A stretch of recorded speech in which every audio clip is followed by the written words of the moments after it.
What's up everyone? Today we're going to talk a little bit about rust issues on Skyline GTRs. Now we understand how it is. You're looking to buy an old car, and admittedly not really a cheap car. The last thing that you want to do when buying this car is have a whole bunch of problems that you have to go ahead and fix immediately after purchasing. We understand. We all buy used cars here ourselves, so we understand what things we want to look for when we go to purchase a car. But here's something to consider. First of all, the age of a Skyline GTR. An R32, or any car for that matter, has to be at least 25 years old before we can import it legally into the country. So you're going to have at least a quarter century of wear and tear on a car, both from a driver driving it and from the weather. A lot of Skyline GTRs as of now are pushing 30 years old. That's older than a lot of people that we talk to on a daily basis. So age is definitely going to be a big factor. Another thing to consider is the weather. Japan unfortunately is full of harsh climates and is prone to having various disasters. Not to mention, if a car was in northern Japan at any point in its life, it's been exposed to snow and potentially road salts. These things can be very damaging to any car, not just the Skyline GTR. But also considering the time that these cars were built, the late 80s basically, the technology and materials back then weren't quite as sturdy as they are nowadays and resistant to weather.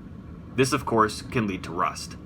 Now of course, every Skyline and every car is going to be slightly different because just like us as humans, they're all individual and unique snowflakes, or something like that.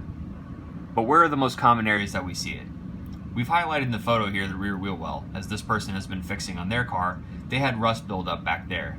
This is extremely common. For whatever reason, the way Nissan built these cars, this area was very prone to rust problems, and we've seen it on plenty of cars in the past.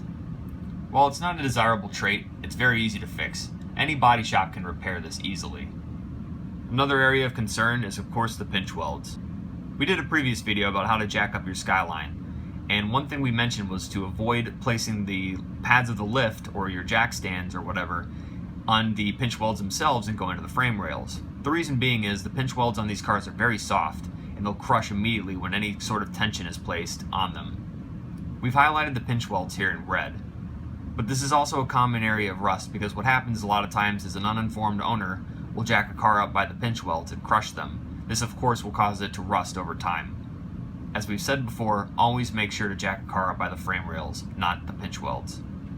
Now of course there may be other areas that your car may have rust, because again, every car is going to have its own unique story and its own set of potential problems that it might encounter that might be different from somebody else's car. But these are just a few of the common ones that we've encountered. If you're not already a subscriber, be sure to hit that subscribe button so you can get more videos like this in the future. Thanks for watching this video, and have a good one.